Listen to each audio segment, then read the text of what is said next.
Hello, ladies and gentlemen. I want to start again, of course, with what happened just yesterday. That would be March the 21st, 2018. I was looking for a job, quoting a house to paint, actually, with my friend and his dog, and we were in a place called West Vancouver in British Columbia, Canada. I had just stopped at a stop sign, went through it. All of a sudden, I see red and blue lights in my rearview mirror. I look and there's this huge SUV, and I can't see the driver. It's so big, this damn thing. I got a small car. So I said to my friend, I said, I'm sure I stopped at that stop sign. But I had originally had a flat tire, so I put on the wobble tire. You know, the government, not the government, but auto manufacturers, you know, when you're paying $60,000 for your car, they give you a donut to put on if you have a flat.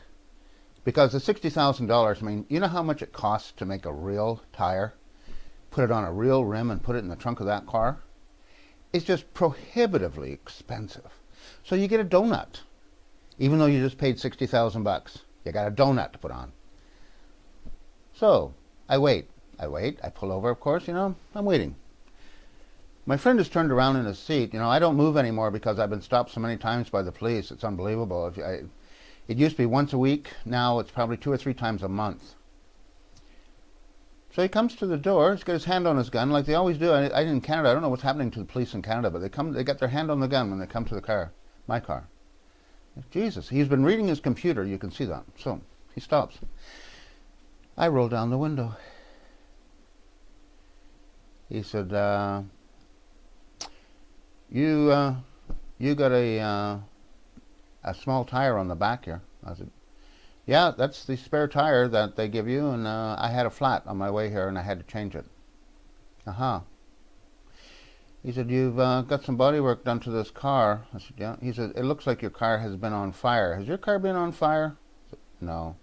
Now, this man is a black man, and he's an older guy. He needs to shave bad.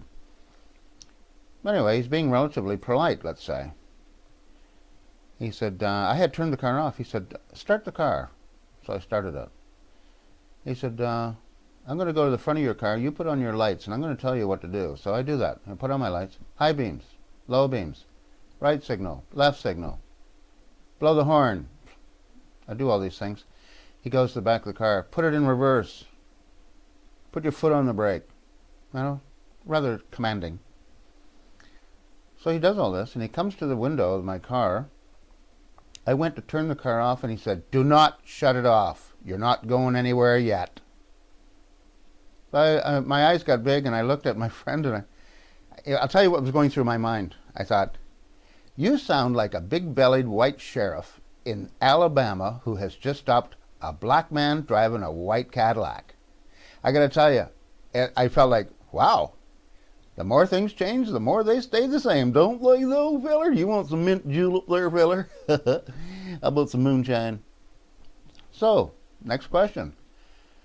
"You got a crack in your windshield." I said, "Yeah." "How long's that been there?"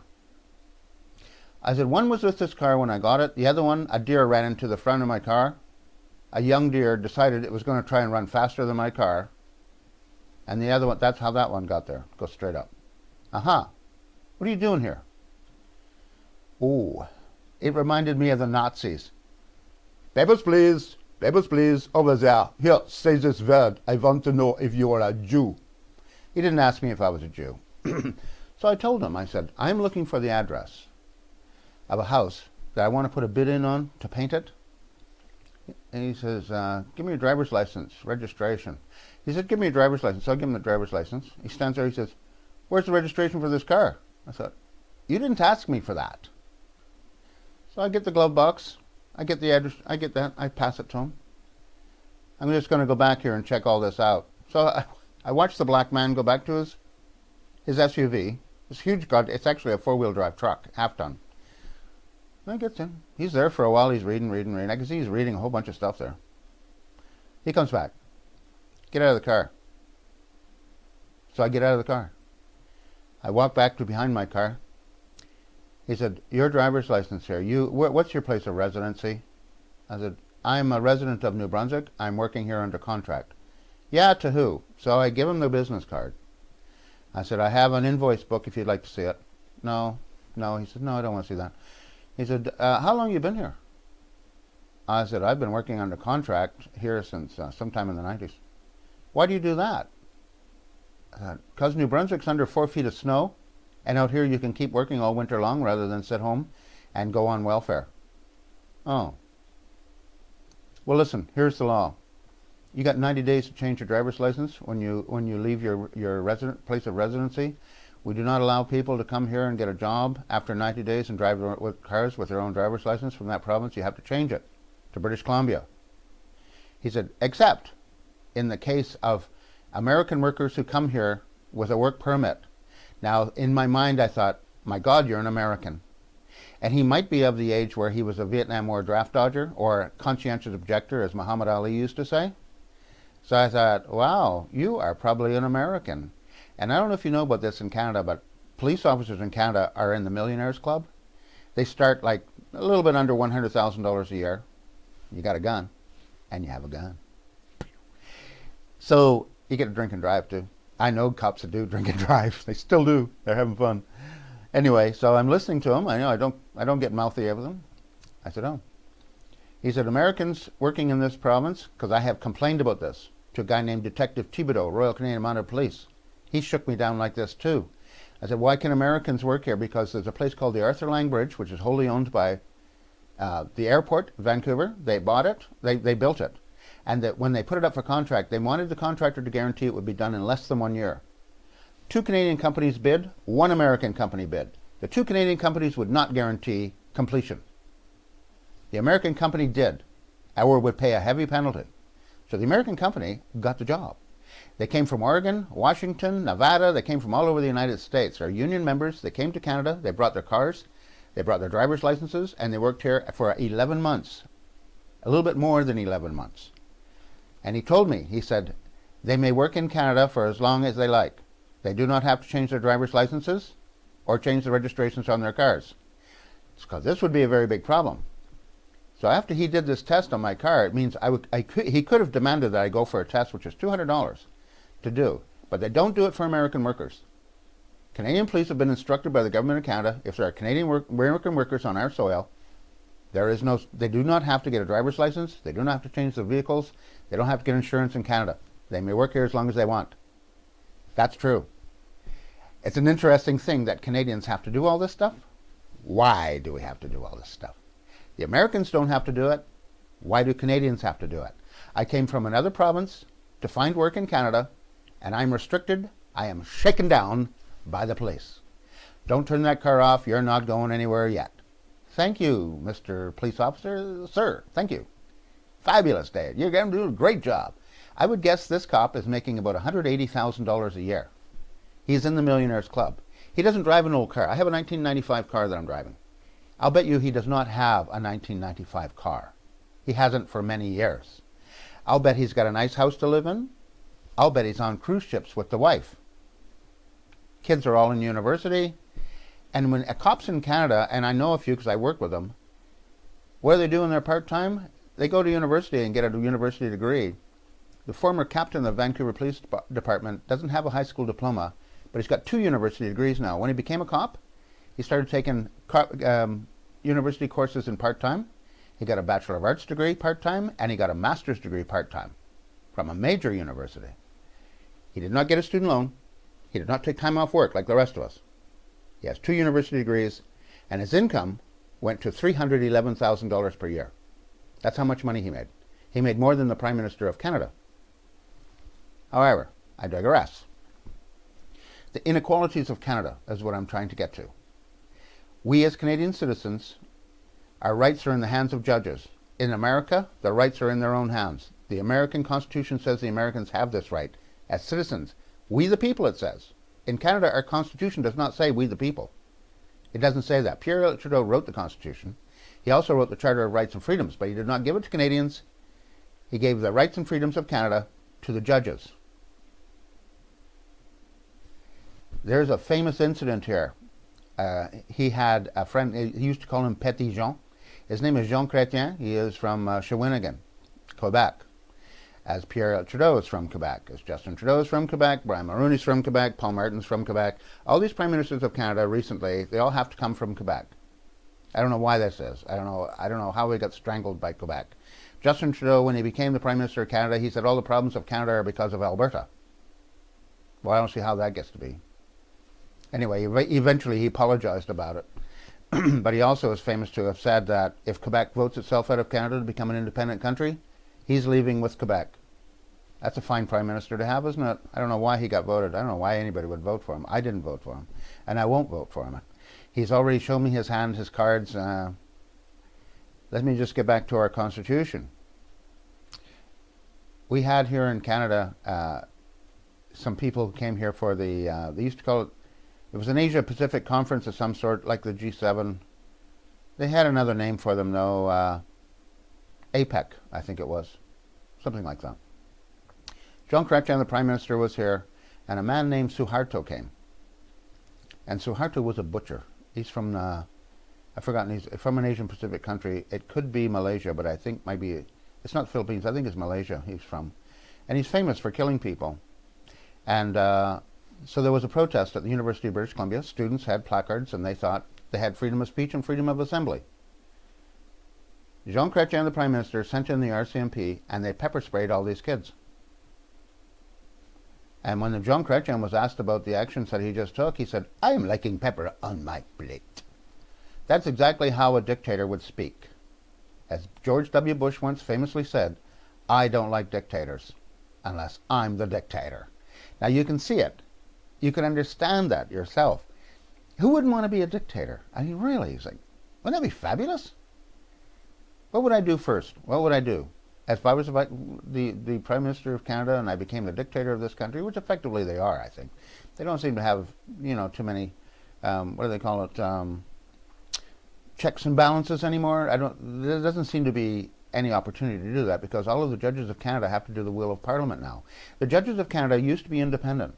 When I was a young man growing up, the government of Canada operated in 3 levels.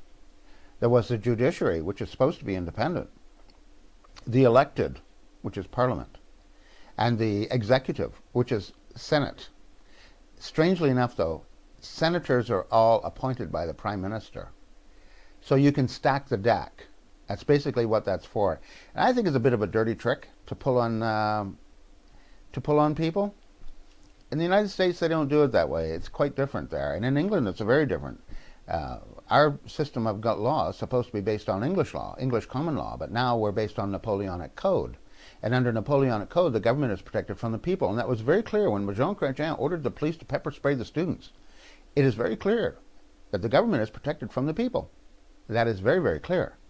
And this black police officer who's pulled me over because I'm looking for a job and shaking me down because I've been more than 90 days outside of my province of registry, and I am not permitted to go into any other province to look for a job.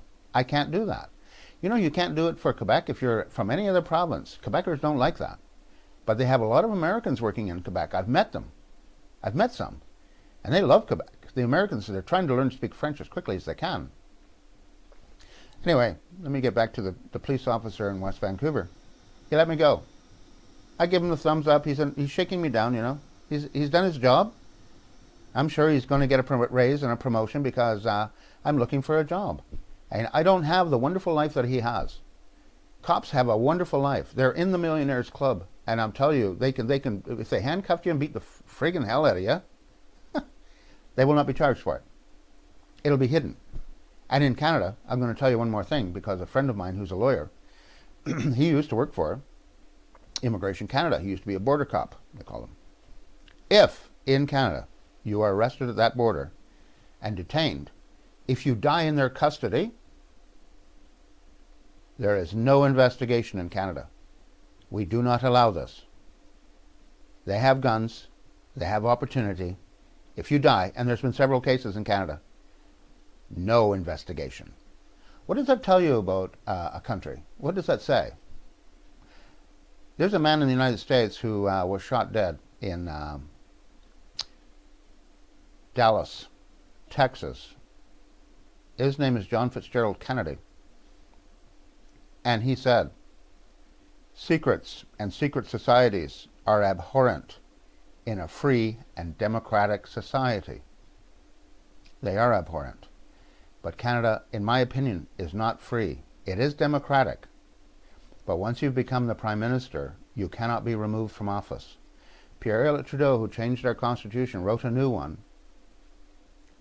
He didn't put any provision in to remove a Prime Minister. This is interesting.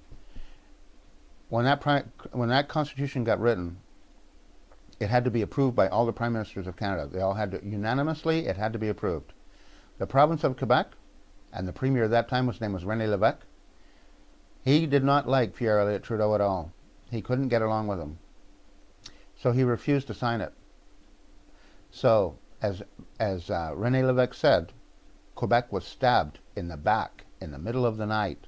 And that, unfortunately, is true. Who signed it?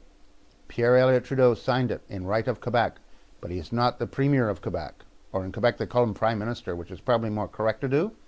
Prime Minister just means the first one, numero uno. So, Pierre Trudeau decides he's writing it, he's signing it, so he did. He's the only Prime Minister to invoke the War Measures Act against its own people. He had people in Quebec at the time of the Front de Libération de Quebec, when they had a little bit of an uprising and they killed a couple of people and blew up some mailboxes and stuff like that. He had the military move in, he had mass arrests, he had them going through their mailboxes, they had them going through their underwear drawer, whatever he wanted to do, and you couldn't do anything about it because we're under war, it's a war. So what happened to these men that committed murder and acts of terrorism, which we don't want to call it that. Canada's a very polite place, we don't want to say that was an act of terrorism. Well, he packed him on an airplane and sent him to his friend Fidel Castro in Cuba. People of Canada paid for the whole thing. Did anybody do any time in jail? No. They all came back to Canada eventually. They didn't like Cuba, I guess. Pierre Trudeau liked Cuba. He loved Cuba. He loved to sing the praises of Fidel. And Justin Trudeau, as Justin Trudeau will tell you, Fidel Castro is a close family friend, been a family friend for many years. So, I don't know. I know a little bit about the Cuban situation. I don't want to give an opinion about it because I don't know that much about it. But anyway, that's what happened to me yesterday. The police pulled me over. He did let me go talk to a husband and wife who owned a house, a nice house. And I gave them a bid on the property. And he let me drive away with my wobble tire. And I don't have $60,000, so I can buy, I would like to have one of those Audis. Those... they got 4 little circles on it, and they're a sweet-looking ride, man. But then when you open the lid and you take a look at your spare tire, it's a donut. And in Canada, we got a thing called the Tim Hortons restaurant, and they specialize in donuts. I think I'd rather put one of the Tim Horton donuts on the back of my car than put a real tire, because $60,000 won't buy you a real spare tire, pal. That's where we're at. Don't leave town. I'd like to do another imitation of Columbo, but I'm going to have to practice it a bit because I like Columbo so much that I thought, I got to do something for it. So stay tuned. Next episode, Columbo. Thank you.